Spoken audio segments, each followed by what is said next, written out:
In one Illinois town, a house sold last year for $7,000. Not 700,000, not 70,000, 7,000. That was not a fluke, not a foreclosure special buried in fine print. That was the median. Half the homes that changed hands there sold for less. This is a real city, with real streets, real churches, and a real zip code. Sitting less than a day's drive from Chicago, and right now you could buy a house in it for less than a used pickup truck.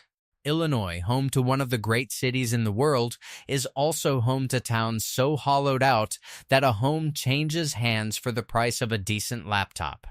Tonight we walk through 8 of them, and by the end you will understand exactly why nobody is buying, even at these prices.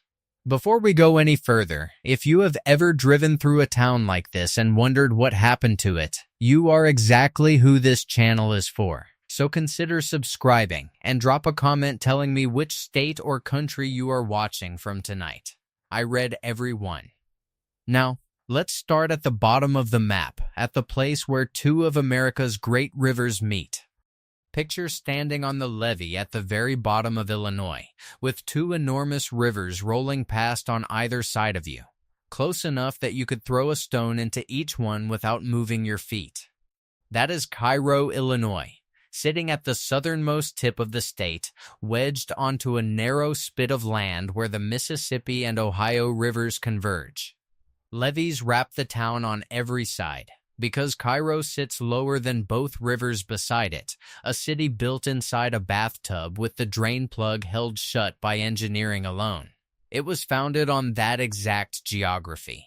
In the 1800s, before railroads crossed the continent, a city planted at the meeting point of 2 major rivers was a city guaranteed to grow rich on freight, ferries, and steamboats.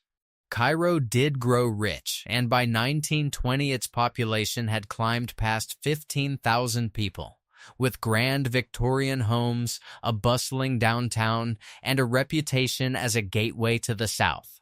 Then the 20th century took that advantage away piece by piece. Railroads bypassed the river ports they no longer needed. Bridges over both rivers eliminated the ferry jobs that had employed hundreds. Racial tensions in the 1960s, including boycotts and violent unrest, drove businesses and families out in large numbers. And the river that built Cairo kept trying to reclaim it, most dramatically in 2011, when floodwaters forced the evacuation of the entire town. Today, fewer than 1,500 people remain, a decline of more than 90% from the peak. Grand homes from the boom years still stand on Cairo's back streets, many of them boarded, some of them simply empty, waiting. And that is how a median sale price lands at $7,000, with listings under $6,000 showing up regularly. The catch is not subtle. Cairo has almost no local job base left. The levee-protected floodplain keeps insurance and rebuilding costs high, and the nearest larger hospitals and employers are a real drive away. You are not just buying a cheap house in Cairo. You are buying into a local economy that mostly stopped functioning decades ago, in a town where entire blocks of once elegant homes now sit behind chain link, waiting for a buyer who may never come. Head north now, well past Chicago's outer suburbs, and the story changes color entirely, from river commerce to heavy industry. There is a particular kind of quiet in a town whose lake is also its warning label, and Depue has that quiet in abundance. Depue is a small village on the Illinois River in Bureau County, and for most of the 20th century its identity was inseparable from one employer.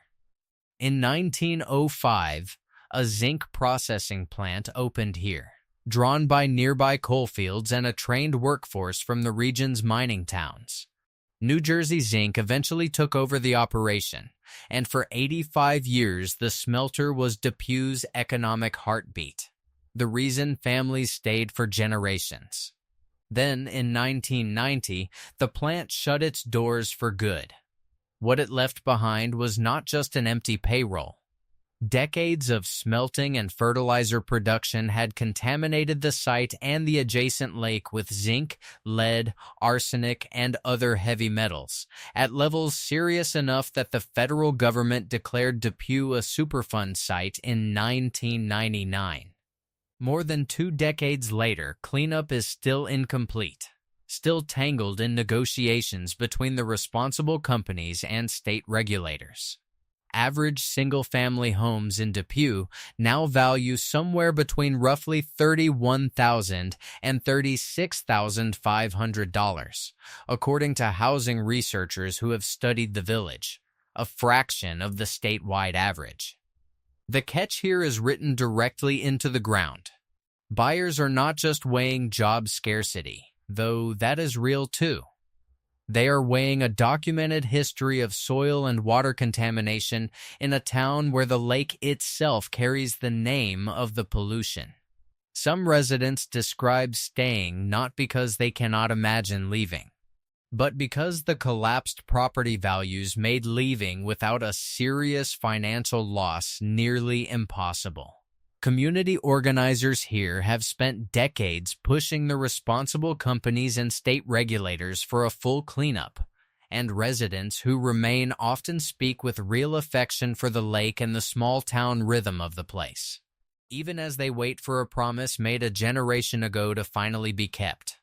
Roughly 3 hours south, in the heart of what locals still call coal country, the ground itself tells the story before a single person does. Carrier Mills is a village that tells a story shared by dozens of towns across the Illinois Basin. This part of the state sits atop a coal-rich geological formation stretching more than 400 miles, and for most of the 19th and 20th centuries, that geology was destiny. Carrier Mills grew first as a lumber and mill town, then transformed almost entirely into a coal community, with more than 100 mines operating in the surrounding area at various points before the late 1990s. At its peak, around 1920, roughly 3,000 people called it home, supporting 2 theaters, 2 banks, and a strip of thriving storefronts. Illinois coal production tells the rest of the story in numbers. Between 1990 and 2000 alone, the state's annual coal output fell from 61.7 million tons to 33.5 million tons, and industry employment collapsed from around 10,000 workers to fewer than 3,500. High sulfur content in Illinois coal made it a direct target of the Clean Air Act's tightening emission standards, and mine after mine closed as a result. Carrier Mills has lost roughly 44% of its population since that 1920 peak, leaving it hovering today at well under 2,000 residents. Homes here now sell across a wide range, with several changing hands in recent years for numbers as low as $30,000 to $60,000, alongside a smaller number of pricier, better-maintained properties. The catch in a former coal town like this one is straightforward but persistent. The industry that built the tax base, the schools, and the job market is gone, and nothing of comparable scale has replaced it. A cheap house here means a long commute for steady work, in a region where good jobs increasingly cluster elsewhere. Leaving behind a town where the old mine names still mark the neighborhoods on local maps, long after the last shift ended. Follow the Ohio River east and south past pastures and forest, and you reach Golconda, a county seat so quiet it barely registers on most road maps. Despite sitting directly on one of America's great commercial rivers, Golconda's roots go back to 1798 when a pioneer woman named Sarah Lusk settled the site, originally naming it Saraville. The town's location made it a natural crossing point, so natural that in 1838 it became a documented crossing site during the forced removal of Cherokee families along the Trail of Tears, a grim chapter local historians still preserve. For much of its history, Golconda thrived quietly on river trade and its role as a county government center and its downtown, lined with ornate 19th century storefronts, still looks remarkably close to how it did a century ago. But quiet decline has replaced quiet prosperity. Golconda's population peaked around 823 residents in 1990 and has fallen roughly 24% since, landing at just over 600 today, with more than a fifth of residents aged 65 or older. The median household income sits near $27,000, and unemployment runs well above the national rate. Housing researchers place the median home value here at roughly $74,000, low by national standards but higher than several other towns on this list, reflecting Golconda's status as a small tourism draw for its historic district. The catch for anyone eyeing that number is geographic isolation.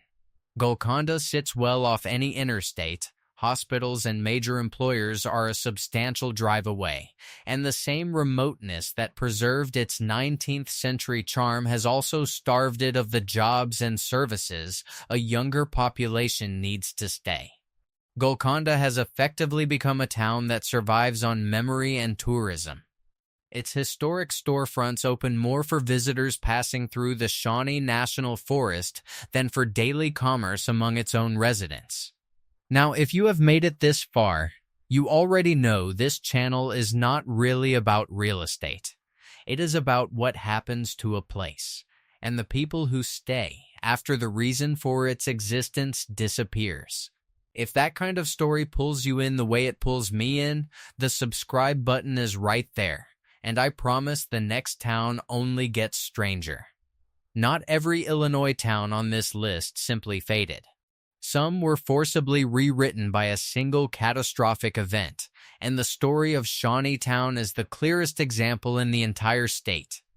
Established in the early 1800s along the Ohio River, Shawneetown was once among the most important commercial centers in the Illinois Territory, home to the region's very first chartered bank in 1816. A bank so confident in its own importance that local legend claims it once refused to buy municipal bonds from a small upstart city called Chicago, on the grounds that a town so far from a navigable river could never amount to much. That confidence was misplaced. Regular flooding had always been a fact of life on Shawneetown's main street, but in January and February of 1937, the Ohio River surged over the town's 60-foot levees, submerging Shawneetown under roughly 15 feet of water. When the water finally receded, only 20 of the town's 400 homes remained habitable. Later that same year, the federal government took an unprecedented step, approving a plan to relocate the entire community. The first full-town relocation the government had ever authorized. Most residents and businesses moved several miles inland to a newly platted site now simply called Shawneetown. While the original riverside town, now known as Old Shawneetown, was left largely abandoned, its grand 19th century bank building, visited in its day by figures including Abraham Lincoln and the Marquis de Lafayette, still standing empty on a nearly deserted main street. In the relocated town, the average home value today sits somewhere between roughly $73,000 and $93,000 depending on the source, still deeply affordable by national standards, in a community of just over 1,000 residents. The catch is layered here. Even in its new, higher location, Shawneetown remains a small, isolated river town with a shrinking population, a fragile job base, and a poverty rate above 20%, proof that moving away from the floodplain solved one problem without solving the others. Walk the empty grid of streets in Old Shawneetown today, and the effect is almost startling in its calm, wide avenues laid out for a bustling river city that never came back to fill them, just across the river from downtown St. Louis, in the shadow of a skyline most Americans could pick out of a lineup, sits a town with arguably the single most remarkable origin story on this entire list, one that has nothing to do with rivers, coal, or factories, and everything to do with courage.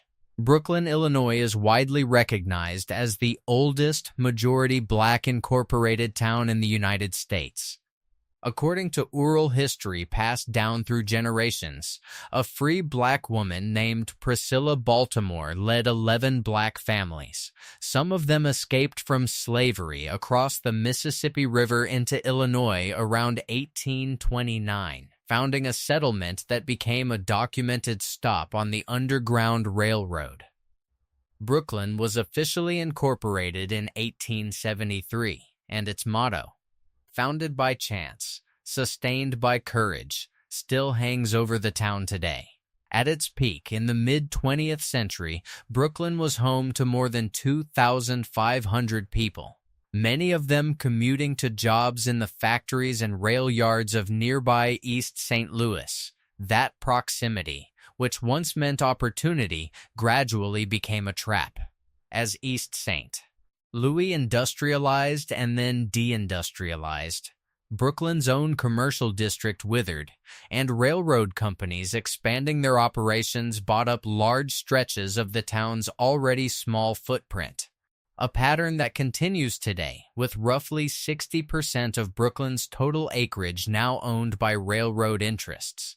By 2020, the census recorded just 649 residents, a decline of roughly 75% from Brooklyn's peak.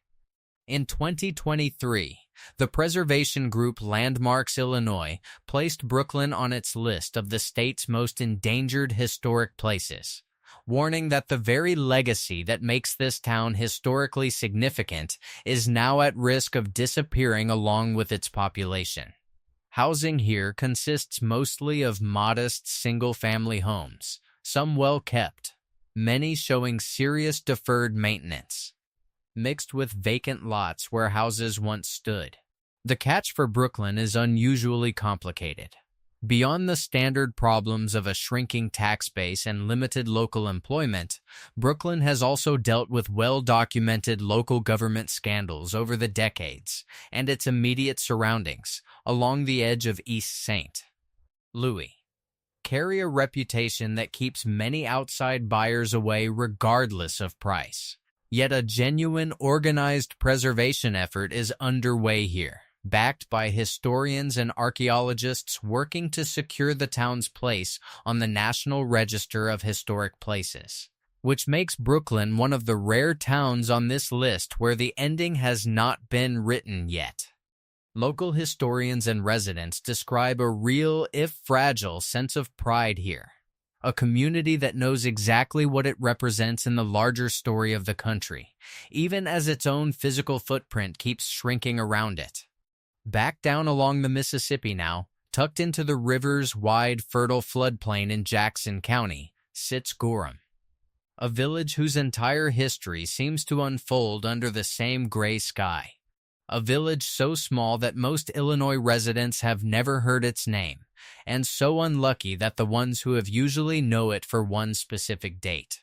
On March 18, 1925, the deadliest tornado in recorded American history, the Tri-State Tornado, tore directly through Gorham at roughly 2:26 in the afternoon. Of the 80 houses standing in the village at the time, 60 were completely destroyed and the remaining 20 damaged, along with the train depot and every storefront downtown. Gorham rebuilt, because that is simply what small farming towns did in that era, but it never fully recovered its earlier size, and worse.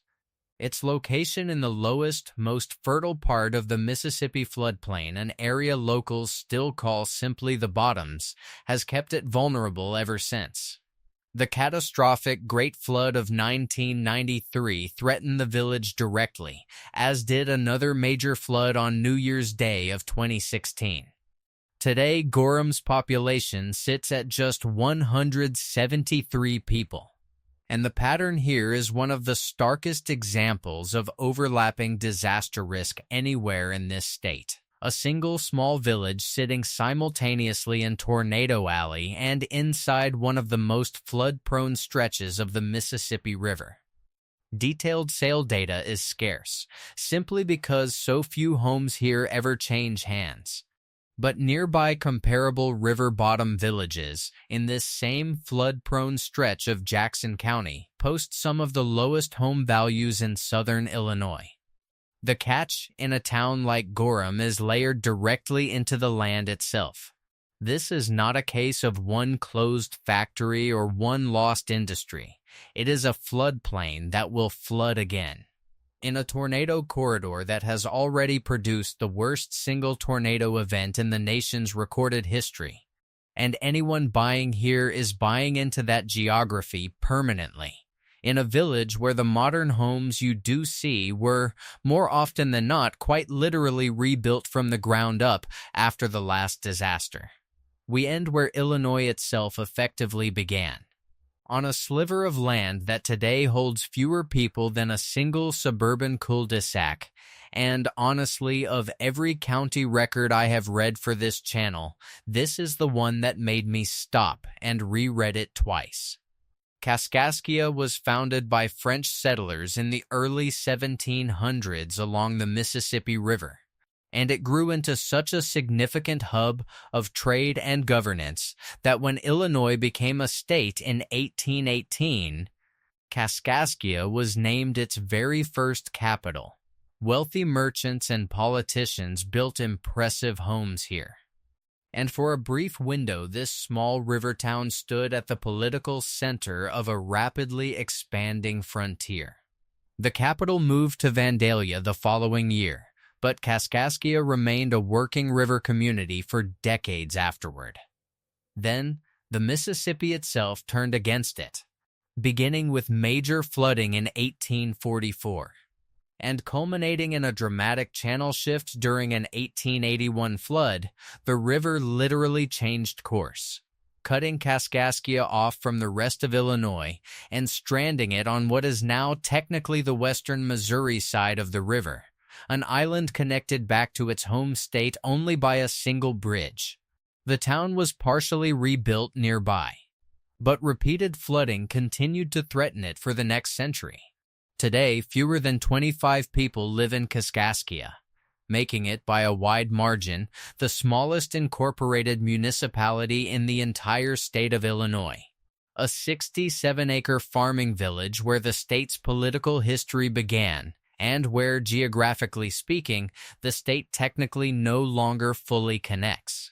Visitors can still walk past a boarded-up schoolhouse and the Church of the Immaculate Conception, a building more than a century old that houses the Kaskaskia Bell, sometimes called the Liberty Bell of the West, a bell older than the nation's more famous one in Philadelphia.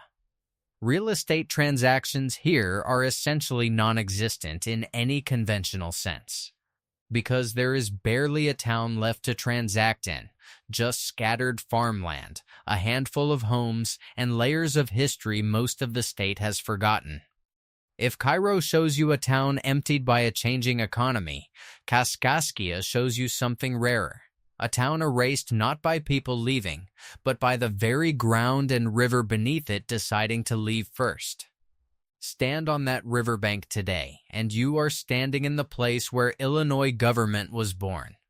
A fact almost nobody driving past would ever guess.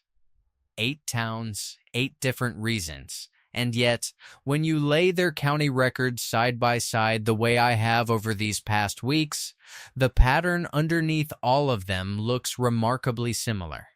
A single industry, a single river, or a single moment of disaster gave each of these places a reason to exist, and when that one reason disappeared, there was nothing large enough to replace it. That is the real explanation behind every $7,000 house and every $30,000 house you saw tonight. The price is not a bargain waiting to be discovered. It is the market's honest, unglamorous verdict on a place with no jobs, aging infrastructure, real environmental or flood risk, and long drives to the nearest hospital. Could someone actually live in one of these towns? Realistically, yes, but only a narrow kind of someone. A remote worker who does not need a local paycheck, a retiree with guaranteed income and modest needs, or someone building a personal off-grid project who values isolation over convenience. For almost everyone else, the true cost of these houses is not the number on the listing.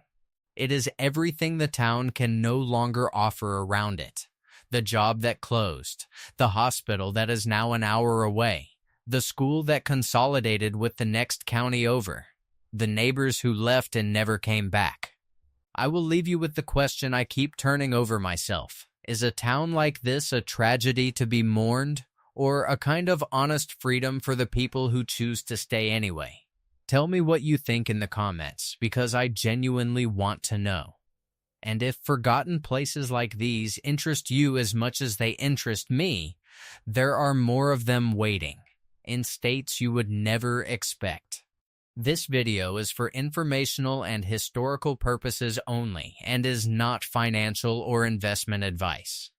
Property values change, and viewers should do their own research or consult a professional before making any purchase decisions.